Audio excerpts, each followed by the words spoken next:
Au nom d'Allah, le tout miséricordieux, le très miséricordieux, louange à Allah et que la prière et le salut soient sur le messager d'Allah, sur sa famille, ses compagnons et ses suiveurs avec bienfaisance jusqu'au jour de rétribution.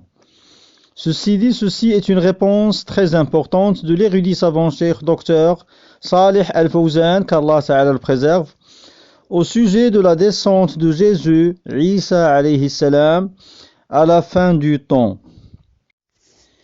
La question posée au Cheikh: quel est l'avis de votre éminence par rapport à celui qui renie la descente de Jésus, que le salut soit sur lui, à la fin du temps? La réponse du Cheikh Hafidahullah: celui-ci, s'il est un ignorant, qu'on lui clarifie donc, puisque le hadith de la descente du Messie est mutawatir, nom du traducteur, mutawatir, c'est-à-dire ce qui a été rapporté de groupe en groupe de narrateurs et de rapporteurs, de sorte qu'il est impossible que tous ces gens s'accordent sur un mensonge. Fin de la note. Le Cheikh Hafidahullah disait: le hadith de la descente du Messie est mutawatir. Il y a même un livre intitulé At-Tasrih Fima Tawatara min Nuzul al-Masih. C'est donc mutawatir. Il est aussi mentionné dans Al-Qur'an. Allah Ta'ala dit: Wa in min ahli al-kitabi illa layuminanna bihi qabla mawtih. Traduction rapprochée du sens du verset. Et il n'y aura personne parmi les gens du livre qui ne croira pas en lui avant sa mort, c'est-à-dire quand il descend. Fin de la traduction du sens du verset. Ceci quand il descendra et gouvernera la terre. Ils croiront tous.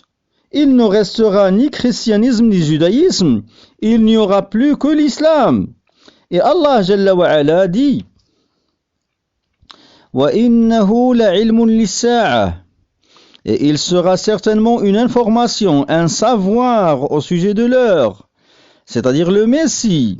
La'ilmun lis-sa'ah, une information au sujet de l'heure.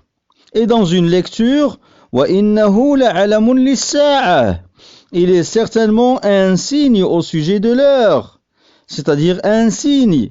Sa descente à la fin du temps sera certainement un signe de la proximité de l'arrivée de l'heure, as-sa'ah. Sa descente relève donc de al-mutawatir. Celui qui le renie est donc ou bien un ignorant, jahil, ou bien un obstiné, mu'anid.